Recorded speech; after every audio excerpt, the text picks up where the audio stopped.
Hello friends, नमस्कार, प्रणाम।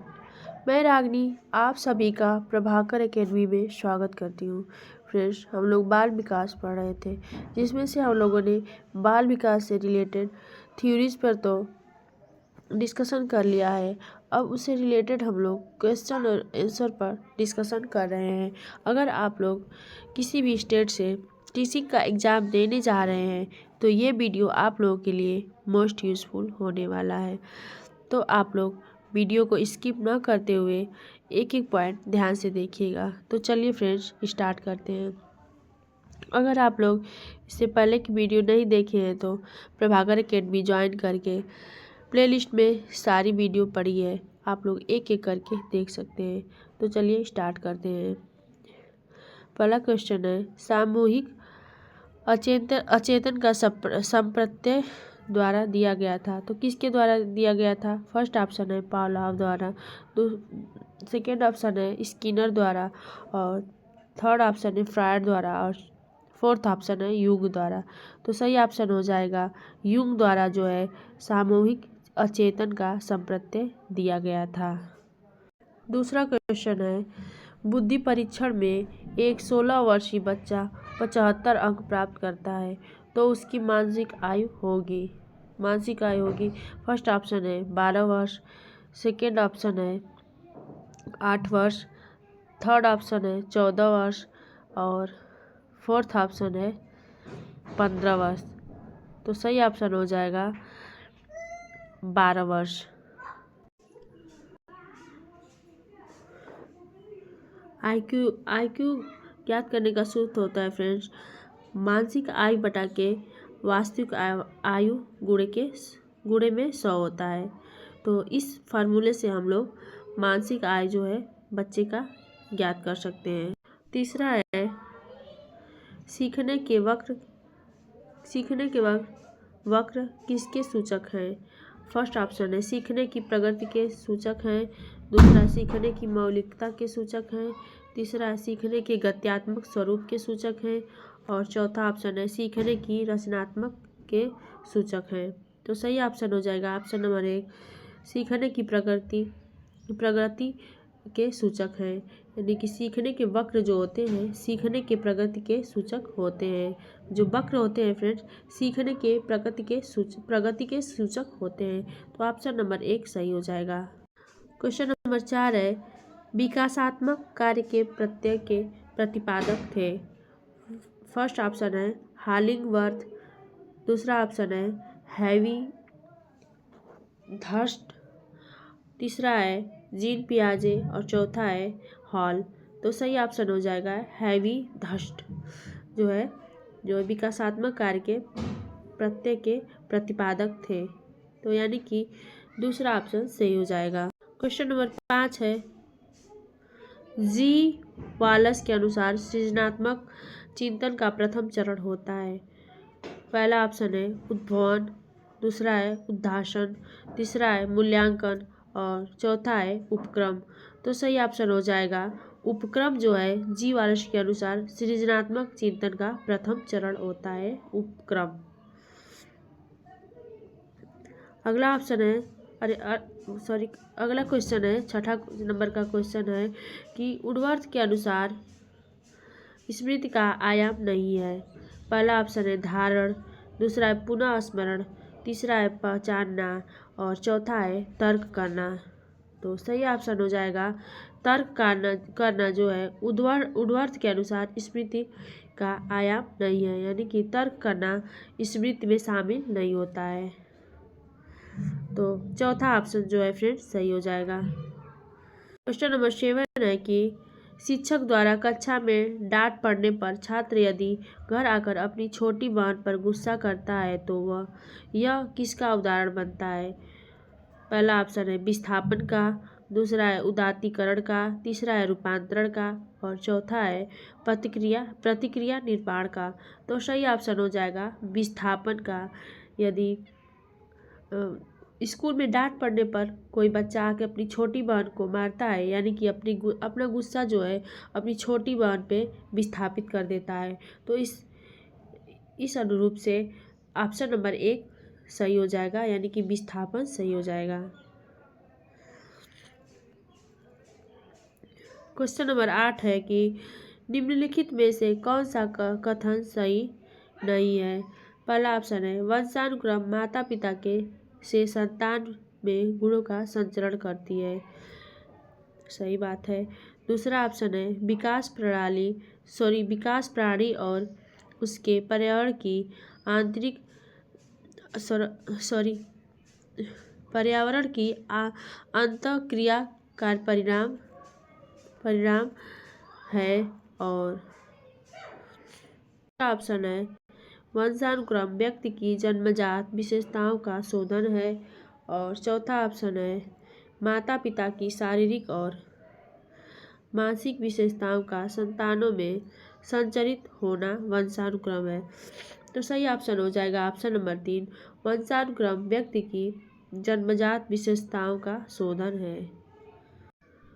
तो फ्रेंड्स तीसरा ऑप्शन सही हो जाएगा। इसके अनुसार इसमें पूछा था कि कौन सा सही नहीं है, तो वंशानुक्रम जो है जन्मजात विशेषताओं का शोधन नहीं होता है, ये सही हो जाएगा। नंबर 9 है कि मनुष्य की बुद्धि आगे की पीढ़ियों में संक्रमित होती है का कार्य इस जन्मजात योग्यता के विकास के लिए उपयुक्त परिस्थितियों का निर्माण करना है।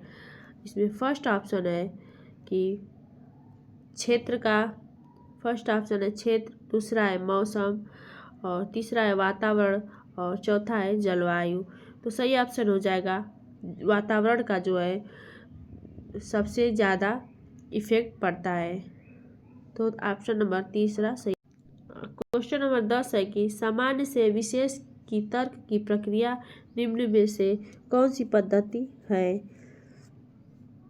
ऑप्शन नंबर 1 है आगमनात्मक पद्धति, दूसरा है निगमनात्मक पद्धति, तीसरा है 1 और 2 दोनों, और चौथा ऑप्शन है से कोई नहीं।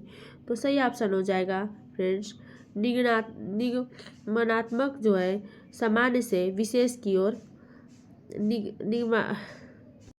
निगमनात्मक पद्धति में जो है फ्रेंड्स सामान्य से विशेष की ओर चला जाता है, यानी कि जब सामान्य से विशेष की ओर चला जाता है, यानी कि निगमनात्मक चिंतन पर बल दिया जाता है, बच्चों को नियम से उदाहरण की ओर पढ़ाया जाता है, तब ये वाली पद्धति को बच्चों को पढ़ाया जाता है। तो ऑप्शन नंबर 2 सही हो जाएगा। क्वेश्चन नंबर 11 है कि प्रयास और भूल सिद्धांत के प्रतिपादक हैं। पहला है थॉर्नडाइक, दूसरा है मैकडूगल, तीसरा है कोहलर, और चौथा है पावलोव। तो सही ऑप्शन हो जाएगा प्रयास और भूल के सिद्धांत के प्रतिपादक जो है फ्रेंड्स थॉर्नडाइक महोदय थे। 12 नंबर का क्वेश्चन है कि निम्नांकित छात्रों के अंक इस प्रकार हैं 40, 38, 36, 50, 51, 54 और 23। तो उपयुक्त की माध्य क्या होगी। तो उपयुक्त की माध्य पहला ऑप्शन दिया है 36, दूसरा है 50, तीसरा है 40 और चौथा है 23। तो सही ऑप्शन हो जाएगा 40। फ्रेंड्स माध्यिका निकालने के लिए सबसे पहले हमें इन अंकों को आरोही क्रम में लिखना होता है, और आरोही क्रम में लिखने के बाद हमें एक सूत्र लगाना होता है माध्यिका का। अगर संख्याएं विषम है तो n+1/2 लगेगा, या तो ये संख्या देखिए नंबर्स विषम में दिया 1 2 3 4 1 2 3 4 5 6 और 7। तो यानी कि ये विषम है, तो ये हो जाएगा n+1/2 हो जाएगा फ्रेंड्स। तो ये सूत्र लगा करके हम लोग अगर निकालेंगे तो आंसर 40 आएगा।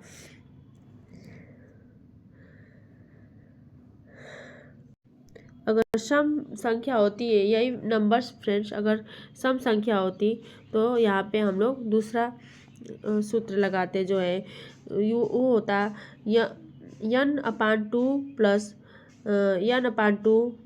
1 वहाँ पद के मान /2 होता फ्रेंड्स। 13 नंबर का क्वेश्चन है, निम्नलिखित में से कौन सी दशा यानी कि या दशाएं ध्यान को आकर्षित करने की आंतरिक दशा नहीं है। पहला है उद्दीपन की स्थिति, दूसरा है आवश्यकता, तीसरा है एक या दो दोनों, और चौथा है एक और दो दोनों, यानी दोनों फ्रेंड्स। ये ऑप्शन एक ही हो गया है, तो सही ऑप्शन हो जाएगा ऑप्शन नंबर 1, उद्दीपन की स्थिति जो है ध्यान आकर्षण करने की आंतरिक दशा नहीं है। तो ऑप्शन नंबर 1 जो है सही हो जाएगा। क्वेश्चन नंबर 14 है, कल्पना के विकास के लिए कल्पना के विकास के लिए ज्ञानेंद्रियों को प्रशिक्षित करना चाहिए। पहला है ऑप्शन फिर से क्वेश्चन को देखते हैं हम लोग। 14 नंबर का क्वेश्चन कर रहा है कि कल्पना के विकास के लिए हमें क्या करना चाहिए। पहला ऑप्शन है ज्ञानेंद्रियों को प्रशिक्षित करना चाहिए, दूसरा है कहानी सुनाना चाहिए, और तीसरा है रचनात्मक प्रवृत्ति के विकास पर ध्यान देना चाहिए, और चौथा ऑप्शन है उपयुक्त सभी क्रियाएं करनी चाहिए। तो सही ऑप्शन हो जाएगा ऑप्शन नंबर 4, उपयुक्त सभी क्रियाएं करनी चाहिए। फिर ऑप्शन नंबर 4 सही हो जाएगा, यानी कि कल्पना के विकास के लिए इंद्रियों को प्रशिक्षित भी करना चाहिए, बच्चों को कहानी भी सुनाना चाहिए, और रचनात्मक प्रवृत्ति पर जो है बल देना चाहिए। बच्चों को रचनात्मक कार्यों में ज़्यादा संलग्न करना चाहिए। क्वेश्चन नंबर 15 है कि निम्न में से कौन व्यक्तित्व का प्रक्षेपी परीक्षण नहीं है। पहला ऑप्शन है रोशन स्याही धब्बा परीक्षण, दूसरा है TAT परीक्षण, तीसरा ऑप्शन शब्द साचार्य परीक्षण, और चौथा ऑप्शन है PFT परीक्षण। तो सही ऑप्शन 16 PF परीक्षण जो है व्यक्तित्व परीक्षण नहीं है। तो ऑप्शन नंबर 4 सही हो जाएगा। क्वेश्चन नंबर 16 है कि अंगूर खट्टे हैं का उदाहरण है। पहला ऑप्शन है दमन, दूसरा है प्रतिगमन, तीसरा है व्यक्तिकीकरण, और चौथा है प्रतिक्रिया निर्माण। तो सही ऑप्शन हो जाएगा व्यक्तिकीकरण जो है अंगूर खट्टे होने का उदाहरण है। यानी कि जब किसी व्यक्ति से कोई कार्य नहीं हो पाता है तो वह कोई ना कोई बहाना करके टाल देता है। तो इसका उदाहरण यही है कि व्यक्तिकीकरण जो है अंगूर खट्टे हैं, इसका उदाहरण है, यानी कि तीसरा ऑप्शन सही हो जाएगा। क्वेश्चन नंबर 17 है कि कौन सा जन्मजात व्यक्ति गुणों का योगफल है। पहला ऑप्शन है समानता, दूसरा है निरंतरता, तीसरा है वंशानुक्रम, और चौथा है युयुत्सा। तो सही ऑप्शन हो जाएगा वंशानुक्रम जो है जन्मजात व्यक्ति गुणों का योगफल है। तो तीसरा ऑप्शन सही हो जाएगा। क्वेश्चन नंबर 18 है कि बंडूरा का कथन है कि बच्चे प्रतिमानीकरण द्वारा सीखते हैं, जिसको भी कहा जाता है। पहला अभ्यास द्वारा सीखना, दूसरा है अंतर्दृष्टि द्वारा सीखना, और तीसरा है निरीक्षण द्वारा अधिगम, और चौथा है पुरस्कार द्वारा सीखना। तो सही ऑप्शन हो जाएगा ऑप्शन नंबर 3, निरीक्षणात्मक अधिगम जो है प्रतिनिर्माण द्वारा सीखना जो है निरीक्षणात्मक अधिगम कहलाता है। तो ऑप्शन नंबर 3 सही हो जाएगा। क्वेश्चन नंबर 19 है कि प्राप्तांकों के समूह का वह बिंदु जिसके नीचे समूह के आधे प्राप्तांक और जिसके ऊपर समूह के आधे प्राप्तांक होते हैं कहलाता है। क्या कहलाता है? पहला ऑप्शन है मध्यमान, दूसरा है बहुलांक, तीसरा है मध्यांक, चौथा है मानक विचलन। तो सही ऑप्शन हो जाएगा मध्यांक कहलाता है। क्वेश्चन नंबर 20 है कि विकास के मनोसामाजिक सिद्धांत का प्रतिपादन किसने किया था? तो पहला ऑप्शन है एरिक्सन, दूसरा है फ्रायड, और तीसरा है कोलर, और चौथा है वाटसन। तो सही ऑप्शन हो जाएगा एरिक्सन ने जो है विकास के मनोसामाजिक सिद्धांत का प्रतिपादन किए थे। तो पहला ऑप्शन सही हो जाएगा। तो फ्रेंड्स आज के लिए बस इतना ही। इसके आगे के क्वेश्चनों को हम लोग नेक्स्ट वीडियो में डिस्कशन करेंगे। तो आज के लिए इतना ही। Okay friends, thank you.